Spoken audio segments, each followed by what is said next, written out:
comes in at $499 and this one comes in at $699. So is it worth the $200 price bump?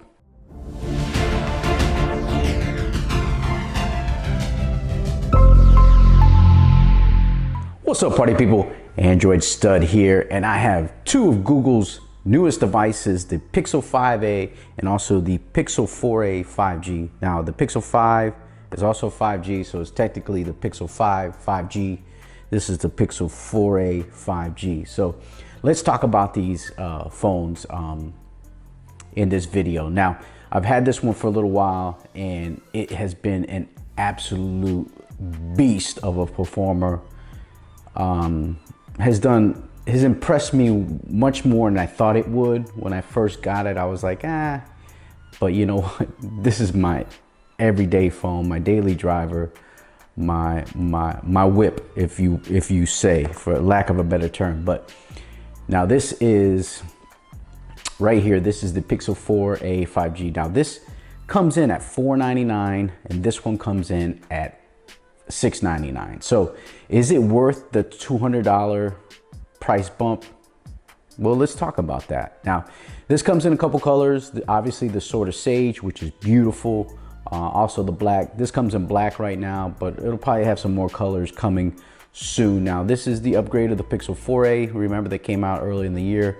This one has the 5G, the better processor. Now these both have the Snapdragon 765 G processor, so they both have the same engine, same exact cameras, dual lens on the back, 12.2 and 16 megapixel wide angle lenses on the back, and then on the front, as you can see here, let me turn this on, there you go.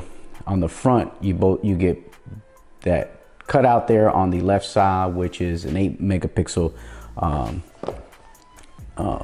lens on your front facing camera. So as far as that's concerned, that's all identical. Now as far as the body, now you get aluminum build on here, which is really nice. It's premium feeling. It does make a big difference over this plastic build that's on the 4a 5G.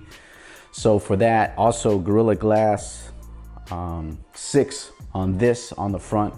Also this is Gorilla Glass 3, so take that into consideration. So a lot premium device here, a lot smaller display. As you can see here, the Pixel 5 has a 6.0 OLED panel, but it has 90 Hertz display, which, you know, that's pretty cool. Also, this has a 6.2 OLED panel, same exact 1080p by 2340, but this is only 60 Hertz. Now, the one thing I did notice with these phones is I feel like the Pixel 5's display has deeper blacks. It just seems like everything looks a lot more crisp on the phone when you're looking at, you know, Twitter and Instagram, things of that nature. This is a nice display too, but I just feel like the Pixel 5's a little nicer when it comes to the colors on it. It just looks, to me, just looks a little more deeper blacks, but the size of this one is nice because you get a bigger display, which is kind of cool. Now they both come with 128 gigabytes of storage, although this has 8 gigabytes of RAM, this has 6 gigabytes of RAM. This has IP68 dust and water resistance. This does not, okay? You do get a headphone jack on the Pixel 4a 5G. You do not get a headphone jack on this one. You're gonna have to do Bluetooth or Type-C. As far as that concerned, both have stereo speakers. They sound good. I think they're fine for me. No, there's a big, sometimes the speaker on this one is underneath the display, so when you get phone calls, it does sound a little different, maybe weird, but you do get used to it on this phones. Now, you get the 4,000 milliamp battery on the Pixel 5, which is great. And I'm telling you, you get over 6 hours of screen on time. This little sucker here, I do not have to charge it for almost a day and a half. I'm not kidding. I never have to worry about battery with this phone. It's the only phone that's an Android that I've had that I don't have to worry about battery life. Now this one, you do have to charge it some because it does have a smaller battery at 3,800.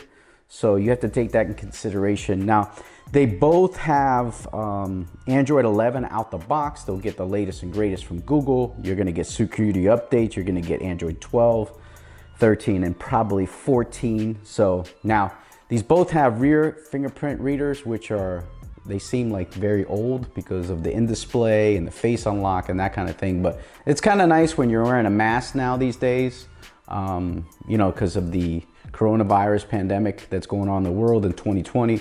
But those fingerprint display, I mean, they're solid. Pixel's always had solid fingerprint readers when it comes to their stuff. So you won't have no issues there. Now, is it worth the $200? Also on here, you get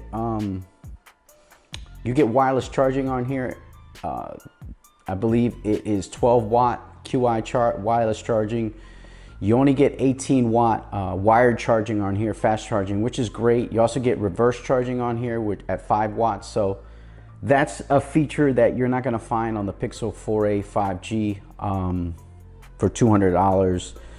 It depends too, if you want a bigger phone, if you want something small and compact. I'll tell you what, using the Pixel 5 every day, it just seems like this phone is just, it gets it done. It just, because it's smaller, it's more compact. You can throw it in your pocket, throw it in your bag, throw it in your gym bag, go buy, you know, just, when you're on the move, it's not like a Note or a bigger iPhone, or, not that this one's big, it just seems like this one, you could just, you know, one-handed operation sometimes is nice when it comes to a phone, you know, where you don't have to sit there and constantly worry about, you know, how big your phone is and that good stuff. So those are the things you got to consider when checking out these devices. But I'm telling you, these are both excellent devices. I really do enjoy the Pixel 5 much more. If you ask me if it's worth $200 more, I would say yes. I think it is. This one, I like it. It feels cheaper. I'm not crazy about the plastic back. Yes, you could put a case on it. Yes, you could do a lot of things to make it, maybe put a skin on it so it doesn't feel so plasticky. I just like the way this one is built. It just feels like it's stronger. It's got more of a premium feel to it, you know, with the recycled aluminum on the back and the Gorilla Glass 6 on the front. This one is, like I said, the plastic is just, I mean, it's nice that you have a headphone jack. That's kind of cool. But I use wireless headphones, so to me, it doesn't matter anymore as far as that is concerned. The 90 Hertz display also on here. So you get the 90 Hertz, you get the IP68, you get the wireless charging, you get the better premium build and feel on here. But the same cameras, all the way down to the sensors. I mean, they are the same exact thing. You know, this one, you know, you have the headphone jack, you have a bigger display, it's cheaper. So I don't know, it just depends what you want. I like the way this one looks. The displays on just the way the things look on here are just so much better than what they look like on the Pixel 4a 5G. I just like the way this one looks. It just, oh man, for me, it just looks so much better. So I don't know. At the end of the day, it's, what are you looking for? That's the question when it comes to both these devices. You know, you have some other devices that are out there, the OnePlus Nord, but you have to import that phone. I honestly, if you wanted a bigger screen size, and it's funny, I'm gonna say this, and it's probably an unpopular opinion, but I would just get a Pixel 4 XL that's used for around 400 bucks or 500 bucks, a 128 Pixel 4 XL over this. It's just, yeah, this has the bezel-less display, it's got 5G, but I just don't know how big 5G is yet. I don't think you need a 5G phone. They are the rage. They're the thing. That's what's trending right now. But I really don't think you need it. but this is an excellent performer. This I love over the Pixel 4 XL or the Pixel 4, but I would take the Pixel 5, then the Pixel 4 XL, and then I would get this or the Pixel 4a, the little one that is smaller than this one as far as display size. But they're both great devices. I can't complain with either one of these, but I do like the Pixel 5 a lot better. I think you should spend the money for this. I think in the long run, you'll appreciate it. But if you want the bigger display at a cheaper price, I can't blame you. You could also get some real good deals with this Pixel 4a 5G, where this one is not being discounted at this point yet. So, but that's gonna do it, man. I appreciate you guys watching the video. If I forgot anything, I apologize. I hope that I covered everything. The cameras are basically the same when it comes to these phones. They're excellent. They take great portraits, great wide angle, great shots. These both have the wide angle. So at the end of the day, these are excellent devices. But listen, jump down in the comments. Let me know what you guys think. You got any questions, drop them down there. Make sure you like this video. Hit that thumbs up. Also subscribe to the channel. Helps me out to increase my subscriber base and do more videos like this. You can also follow me on Twitter and Instagram. If you got any questions about your phones or anything like that, hit me up. I'll try to help you out as best that I can on Instagram or Twitter. But that's gonna do it, man. I appreciate you guys watching the Pixel 5 5G versus the Pixel 4a 5G. That's gonna do it, man. I'm out of here. Peace, party people.